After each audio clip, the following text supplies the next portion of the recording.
Hi hello నమస్తే welcome to our channel social post. This is Manasa. ఈరోజు మనతో పట్టినటువంటి guest law of attraction Vishwamani Babu గారు.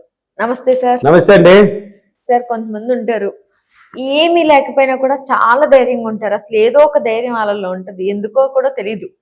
సో అలాంటి వాళ్ళు వెనకాల ఏముందంటారు? దేనికి వాళ్ళంత ధైర్యంగా ఉంటారు అసలు చెప్పండి. అంటే వాళ్ళ మీద ఉన్న నమ్మకం, వాళ్ళ మీద నమ్మి ఉంటారు. ఎలాగైనా ఏదో ఒక మార్గం పుడుతుంది అన్న నమ్మకం.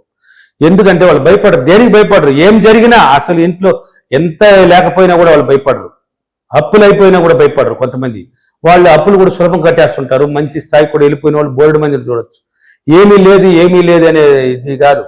ఏమీ లేదు అని భయపడినామంటే అక్కడే వేసేస్తుంది. నేను ధైర్యాన్ని పెంచుకున్నప్పుడు ఆటోమేటిక్గా వస్తుంది. ఎందుకు చెప్తున్నానంటే నా క్లాస్కి వచ్చిన అతను ఫీడ్బ్యాక్లు ఉన్నాయి, నా క్లాసులు ఉన్నాయి కదా. అనంతపూర్, కర్నూలు, తిరుపతి, బెంగళూరు, వైజాగ్, రాజమండ్రి, భీమవరం, ఒంగోలు, విజయవాడ, హైదరాబాద్ అన్ని సిటీలు ఉన్నాయి కదా.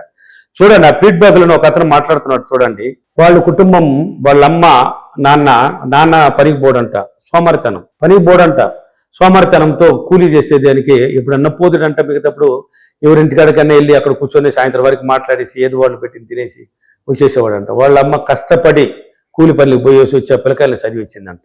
అంటే ఆమె పోయి కష్టపడి చదివించింది. ఒక పిల్లోడు గవర్నమెంట్ జాబ్లోకి వెళ్ళినాడు. ఎట్నో ఒక 10th క్లాస్ ఫెయిల్ అయినాడు. వాళ్ళ బంధువులు ఏదో ఒక తీర్చినాడు, వెళ్ళిపోయినాడు. చిన్నోడు ఉన్నాడు, వాడు ఎదిగినాడు. వాళ్ళమ్మ కష్టపడుతున్నాడు. ఇల్లు కూడా పూరిల్లు, చిన్న పూరిల్లు అంట. అతను లైవ్ లో చెప్పున్నాడు. ఆ విషయాలు కూడా ఫీడ్బ్యాక్ లో ఉన్నాయి. నాతో అయితే చాలా విషయాలు చెప్పాడు, ఫోన్లో కూడా, క్లాసులో వచ్చి కూడా చెప్పాడు. అతను అసలు నేర్చుకుని అయిపోయిన తర్వాత వాళ్ళ ఇతనికి పుట్టిందంట. అంటే ఎందుకు భయపడాలి, ఇది లేదనేసి ఎందుకు భయపడాలి? పక్కన వాళ్ళంతా ఉన్నారు కదా, వాళ్ళంతా ఏమి ఎట్లా వచ్చింది వాళ్ళకి? అతనిలో వచ్చిందంట ఆ నమ్మకం.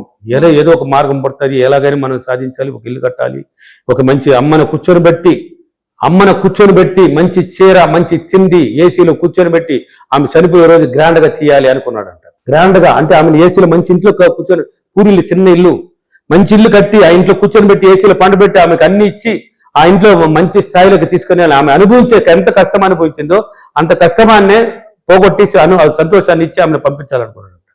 అతని జీవితంలో లైవ్ లో జరిగిందంటే అతనికి ఆలోచన పుట్టిందంట. అంటే ధైర్యం పెంచుకున్నాడు. భయపడితే ఏమొస్తుంది? భయపడి చెప్పి చంపేస్తుంది మనల్ని. భయపడకూడదు. ఎలాగైనా నేను ఏదో ఒక మార్గం పడుతుంది అంటే ఒక చిన్న వ్యాపారం పెట్టాడంట. ఫస్ట్ చిన్న వ్యాపారం ఒక 50,000తో ఎంత అప్పులు తీసుకొని వ్యాపారం పెట్టాడంట. అక్కడి నుంచి స్టార్ట్ అయిందంట అతని యోగం. అతన్ని ఎలాగైనా ఎదగాలని ఒక్కొక్కరు పెంచుకొని ఒక 2 చిన్న బట్టల షాప్ పెట్టేశాడు. మళ్ళీ ఫస్ట్ 50,000లో పెట్టింది ఆయన ఒక చిన్న హోటల్ అండి. అతను పెట్టింది ఏంది? చిన్న హోటల్ పెట్టాడు. హోటల్ పెట్టేసి 50,000 పెట్టుకుని దానికి పెట్టుబడి పెట్టాడు. దానికుండా హోటల్ అనేది కొంచెం కష్టంతో కూడుతూ ఉన్నది. నిద్ర మేలుకోవాలి, మనుషులు రాకపోతే ఇబ్బంది, ఎతను చేయాల్సిన పని ఏర్పడుతుందని ఆలోచన పెట్టి ధైర్యాన్ని పెంచుకొని 2 చిన్న బట్టల షాప్ 2 సిటీలో చిన్నవి పెట్టాడంట. ఒక దాంట్లో వాళ్ళ భార్యను కూర్చొని పెట్టాడు, ఒక దాంట్లో ఈయన కూర్చాడు.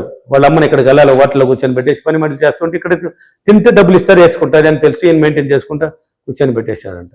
ఈ రోజు 3 ఇండ్లకు ఓనర్ అయినాడు. ఎన్ని ఇండ్లకి? 3 ఇండ్లు. ఎట్లా వచ్చింది ఆయనకి? ధైర్యం పెంచుకున్నాడు కాబట్టి ఎలాగైనా మార్గాన్ని సృష్టించబడితే ఎదిగేసినాడు. అదేవిధంగా ఎగ్జాంపుల్కి కొంతమంది తెల్లదోరలని ఉంటారు. అంటే ఏ పనిపాటుకు బోరు వాళ్ళు, ధైర్యం ఎక్కువ ఉంటుంది వాళ్ళకి. ఏ పనికి బోరంటే తెల్లారైతే 9 గంటలు అయితే నీట్గా బయట పెట్టేసుకుని బయట వచ్చేస్తారు. సిటీలో పోతారు, గ్రామాల్లో ఉండే వాళ్ళు కూడా సిటీకి వెళ్తారు. ఏదో ఒక పని వాడి కోసం, ఏదో ఒక మాటలనే ఆ స్టేషన్ కాడికి పోయాడు, ఈ ఆఫీస్ కాడికి పోయి 2 మాటలు చెప్పుకుంటా ఏదో కొంత డబ్బుని సంపాదించుకొని ఇంటికి హ్యాపీగా అన్ని తీసుకొని ఇంటికి వస్తారు. రోజువారీ వద్దని ఒక 5,000, 4,000, 3,000 లేని ఇంటికి రారు. మనం రోజంతా సంపాదించేది కూడా 500, 600 సంపాదిస్తే వాడు 1,000 వస్తాడు. ఏ నమ్మకం వాడి మీద ఉన్న వాడికి నమ్మకం. ఏదో ఒక మార్గం పడుతుంది అని ధైర్యాన్ని పెంచుకుని ఎలాగైనా జీవించగలను, నేను ఎలాగైనా తినగలను, ఎలాగైనా నేను పోగలను, నా పిల్లల భార్యని పోషించగలను అని నమ్మకాన్ని పెట్టుకున్నాడు. వాడు తెల్లదొరలని ఉన్నారు, వాళ్ళు చూడు జీవిస్తున్నారు, అన్ని ఫంక్షన్లకు మంచిగా పోతున్నారు. వాళ్ళకి ఎలా వచ్చింది? ఆ ధైర్యం కారణం. ధైర్యాన్ని పెంచుకున్నాడు, భయపడలేవాడు. అదే ఈ పిల్లోడు చూడు, ఏమీ లేని స్థాయిలో ఉన్న పిల్లోడు ఈ రోజు 2 బట్టల షాపులకు, చిన్న బట్టల షాపులకు ఓనర్ అయినాడు, ఒక హోటల్కి ఓనర్ అయినాడు. అమ్మను కాపాడినాడు. అమ్మ ఎంత కష్టాన్ని అనుభవించింది, అబ్బ చనిపోయినాడు అప్పుడే. అమ్మ ఎంత కష్టపడింది, అంత కష్టంలో సుఖములు ఇప్పుడు కూర్చొని పెట్టినాడు. ఇప్పుడు ఉంది, వాళ్ళ అమ్మ ఉంది అంట, రేపు చనిపోతే వైభవంగా చెప్తాడంట వాళ్ళ అమ్మని. ఎంత వైభవంగా. కానీ కూలీ చేసిన ఆమె, పొలంలో పోయి పనిచేసిన మనిషి, 30 రూపాయలు, 50 రూపాయలు, 100 రూపాయలు పనిచేసిన మనిషి ఈ రోజు 10 మందికి ఇచ్చే స్థాయిలో ఆమె చేతుకుంటే ఇప్పిస్తున్నాడంట. ఎవరిని అడిగితే కూడా ఆమె చేతులు ఇచ్చిస్తున్నాడంట. అంటే ధైర్యం. దీనికంత కారణమైంది ధైర్యం. ఏదో ఒక రోజు నేను సాధించగలను, ఏదో ఒక రోజు నేను పోగలను, ఏదో ఒక రోజు నేను కట్టుకోగలను, ఏదో ఒక రోజు నేను అనుభవించగలను అనేసి అనుభవించినాడు. అందుకని నా ఫీడ్బ్యాక్లను ఉన్నాయి దీనికంత ఆన్సర్.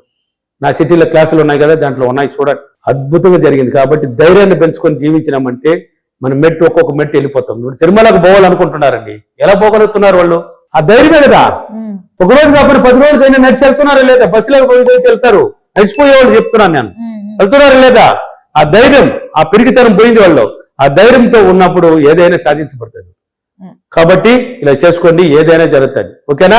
ధైర్యాన్ని పెంచుకోండి, భయపడకండి, ఎక్కడ భయపడకండి. మీలో ఉన్న నమ్మకం, మిమ్మల్ని మీరు నమ్మండి, మిమ్మల్ని గురించి మీరు పదే పదే ఆలోచించండి. ఏదో ఒక రూపంలో నేను ఎదగలననే ధైర్యాన్ని పెంచుకోండి, భయపడకండి.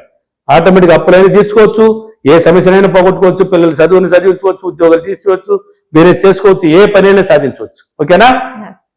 ఈరోజు అఫర్మేషన్, నేను ప్రతిరోజు ధైర్యాన్ని పెంచుకొని నేను అనుకున్న స్థాయికి ఎదిగి మంచి జీవితాన్ని అనుభవిస్తున్నందుకు డబ్బులకి విశ్వానికి చాలా చాలా కృతజ్ఞతలు. Thank you. Thank you money. Thank you so much. Thank you.